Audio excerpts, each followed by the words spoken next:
Now there's a soundtrack that sends a shot of nostalgia straight to my head. Welcome back to Blueburst Reviews, and this is my take on Ape Escape 1. I hope you enjoy the video and choose to subscribe to my content. Now let's get into this game. When the game initially boots, we're given a minute-long intro featuring the game's main antagonist, Spectre, who's seen putting on a peak point helmet, which is capable of augmenting one's intelligence to great levels. As soon as it's on, he and his fellow monkeys go ape shit. The rest of the intro shows brief shots of other monkeys causing trouble, and we see the other characters featured in the game, including Spike, the main character. The next scene shows our hero Spike and his friend Jake excitedly racing to the professor's lab. The two of them are dying to try out the professor's new time machine, which he had just finished today. On a random side note about our blue-haired buddy there, in the European version of this game he is named Buzz, but since we're playing the American version, he's Jake. The boys arrive at the lab to find the professor and Natalie bound and roped by Spectre and his cronies. Spectre orders one of them to activate the time station, then you and Jake are caught in the rift and sent back in time with the monkeys. The next cutscene we get is in between a stage a few levels ahead where Spectre makes contact with the professor and Natalie. Spectre reveals his plans to use the time station and peak point helmets in tandem to rewrite history and make the apes the rightful rulers of the planet. We also find out Jake has been kidnapped and brainwashed by Spectre. In the later half of the game, upon completing the 15th level, Crumbling Castle, we're given a cutscene showing Spike falling through a time rift and back into modern times, but things are not good. The apes are still on the loose and terrorizing society. On top of that, we learn that Natalie and the professor are both kidnapped by Spectre, further up in the ante in his games. Aside from what I've shown, most of the cutscenes shown after these ones don't have a ton of story-related exposition, but it's a simple story that doesn't need too much elaboration. We get a few scenes of mainly character interaction and a few moments that really make you go, aww, like when Spike rescues the professor and he tells him how much he's grown, or when we finally get Jake back to his old self. We also have the standard ending, which is just Spike returning home to his friends after having beaten Spectre, though he gets away the first time. This game has a true ending as well, but that ending scene is actually very similar to this one shown. The only difference is that Spectre actually returns to performing at Monkeyland. Ape Escape is a platforming collectathon type game that draws somewhat on the formulas of its predecessors in the game genre, like Mario 64 or Banjo & Kazooie, but there's a little more to it than just navigating through the level and locating a hidden and or stationary collectible. Ape Escape puts its own special twist on the collectible, that being the monkeys, and how they actively flee from you upon noticing your presence. Not only do they run at the sight of you, they will also actively fight against you. For example, when you're pursuing a monkey, if you draw too near them for too long, you run the risk of being met with their pummel attack, and this goes for all monkeys, even the ones that are armed to the teeth. But for the first few stages of the games, we don't meet any armed monkeys until we get to the stage Thick Jungle. The different types of monkeys you encounter can be characterized not solely on the weapon they may carry, but also on the color of their shorts or outfit. Monkeys in yellow are your run-of-the-mill type. They're usually easy to catch and don't usually have high stats, nor do they pose any special threats. Monkeys in red or black tend to have higher attack stats and can be more alert than their allies that wear yellow. The ones in red specifically will attack more aggressively with the weapon on hand and are likely to pummel you more frequently when you're within close enough proximity. Monkeys that wear blue tend to be much faster and flight prone as opposed to their more aggressive counterparts. Most times when I encountered a monkey in dark blue, they seem to flee in a particular manner, like this one for example. He'll run me around this caged courtyard, and since he's much faster than I am, the best course of action for him is to either turn around and cut him off on the other side or sneak up on him. However, I find the latter more effective though. Monkeys in white have the highest alert without special equipment and seem to have balanced stats like the one seen here. The only apes that have higher awareness than them are these guys. They wear green shorts usually and pack some serious heat in the form of missile packs. It's usually not worth it to try and sneak up on them because they will see you coming. The monkeys aren't the only ones that are packing heat, because we have an excellent palette of useful gadgets that not only help us navigate these levels but also give us a good fighting chance against these helmet wearing menaces. When we first begin the game, we only have two gadgets, those being the stun club and the time net. For me personally, those two things never leave the two face buttons that they're assigned to by default. They're also the only two that don't get an introduction cutscene like the rest of the gadgets do. The next gadget in the lineup is the water net. Whenever you jump into a body of water, it automatically deploys. As the name suggests, it allows you to shoot nets to catch any monkeys that have dove into the water. Our fourth gadget is the monkey radar, one of the most useful tools in the game. Whenever you point the dish part of it in any direction, you'll see these waves emitting from it. The brighter and more intense the waves are, the closer you are to a monkey.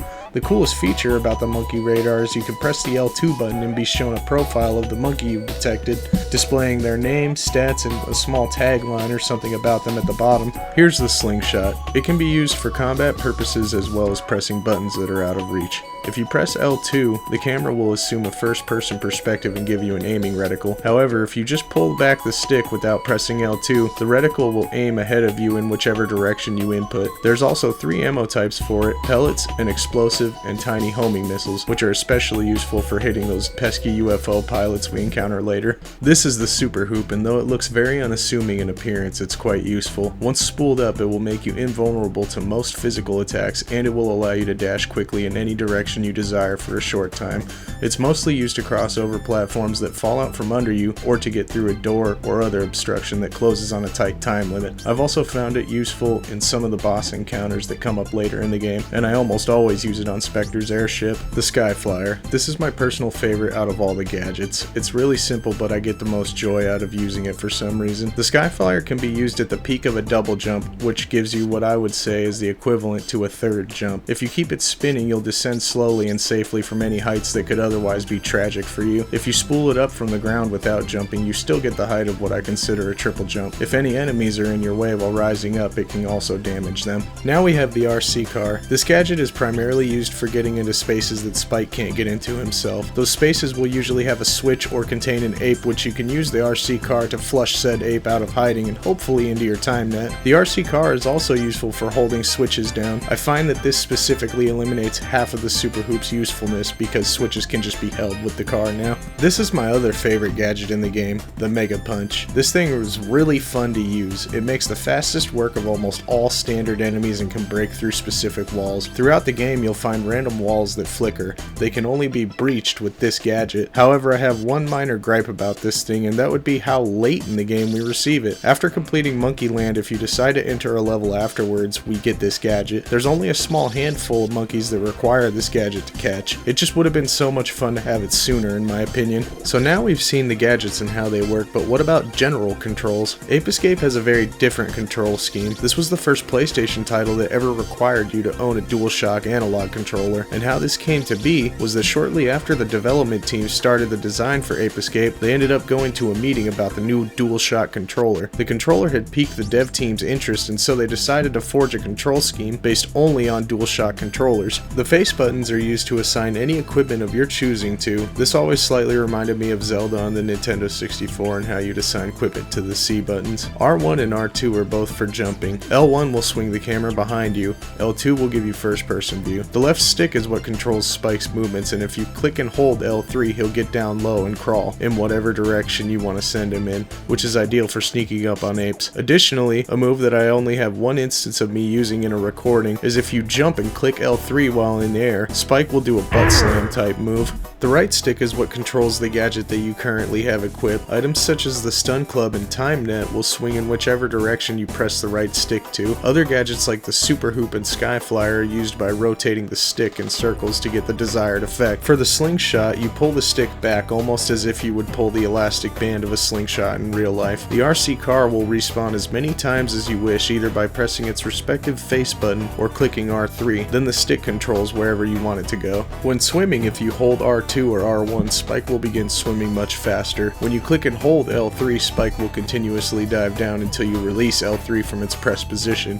When you click R3, the water net will fire. There are a total of 4 vehicle sections in this game, and both have a gimmick in relation to using both control sticks with one another in order to achieve the desired movement. There's 2 levels with this yellow raft. To control them, you hop in and rotate the 2 sticks in a fashion that would emulate the motion of rowing an actual raft. In these sections, there's usually a hazardous presence in the water to encourage its use. I just swim right past them as fast as I can. Then we have the tank in 2 different levels. If you played Sly 2 Band of Thieves, it's basically like that. The right and left sticks each control their respective tracks. Push both forward to go forward, pull them back to go back, or push one forward and pull the other back in order to turn. Since it's a tank, we get a little bit of firepower. If you click and hold L3, you get continuous fire of slingshot pellets. R3 uses the main gun, and if you use L2, you can assume a first-person view for better shot shots. There's only 2 tank sections in the game, and I honestly really wish we could have had some more. I like using the tanks personally. All in all, despite the unorthodox sounding control scheme, it all works very nicely, and major kudos should be given to the developers. After all, it's never easy to be on the edge of innovation, whether it be a design choice, a story format, or anything really. Alright, let's get down to levels. This is the time station and it serves as the game's hub world. In front of us is the warp pad, which takes us to the level select screen. To our left we have the game room.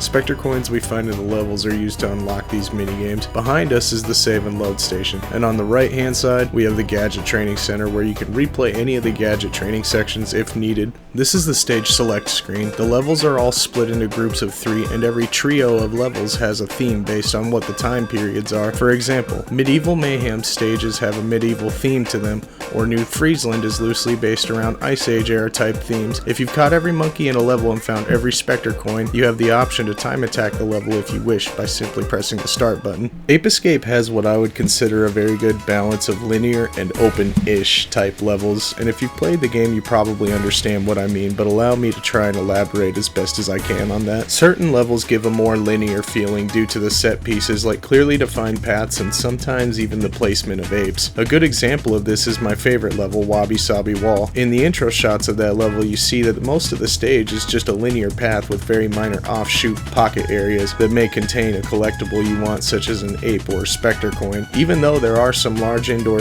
areas in this level, there's still ultimately only one way in and out of it, and I don't find linear levels to be bad or anything. I mean, games like the original Crash Bandicoot are just hallways and they're great. A level I feel would be a great example of being more open rather than linear is the 5th level, Dark Ruins. Upon entering this level it may have a linear look with initially only one path to follow, but this monkey will have your attention first most likely. After ignoring or catching him, the next path leads you to another small island with a building on it. You can go into this building, exit at the top, push this block down to open a new path leading to an underground area and more apes, or you can ignore it and go up to the next island with another building that has a separate underground area you can only access from its interior. This makes me feel the need to explore to beat the level rather than just follow the path like Wabi Sabi Wall. Another point that suggests all these levels are designed well is how each of them always manage to impart a feeling of progression to the player as they continue on their journey. The gadgets play the biggest part in delivering this feeling to the player. As I said before, they not only help you catch the apes, but they allow you to better navigate the levels. I think this is why I like the Sky Flyer so much in particular, because of how much more access it gives me as a player to the stage with the added level of vertical exploration ability. If you're combing through the levels thoroughly, at one point you're bound to encounter an ape in an area that you can't access yet due to not having the correct gadget at the time, giving us a reason to return to these levels later down the line.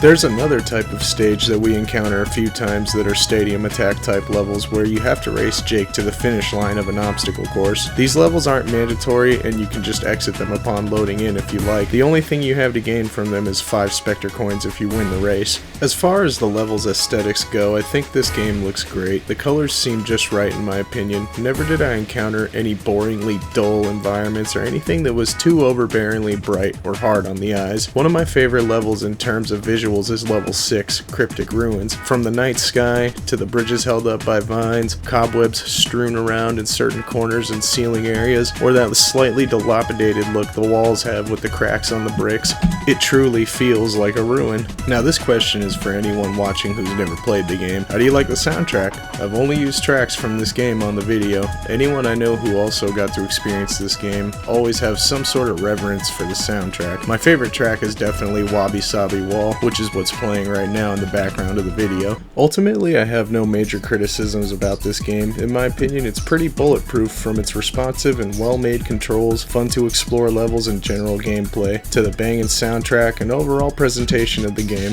I just want to thank anyone for watching if you made it this far in. As you can tell, I've been playing around with the effects more in Premiere and dabbled with a little bit of inconsistent sound effect placement. Hopefully I'll get better with that in the next one. I'm still trying to find my style. And as for the next game I'm going to look at, I'm unsure of. I was considering something I haven't played before, or maybe something more modern. I'm not entirely sure yet, but we'll see what happens. If you like the show, consider becoming a subscriber, and I'll see you all next time.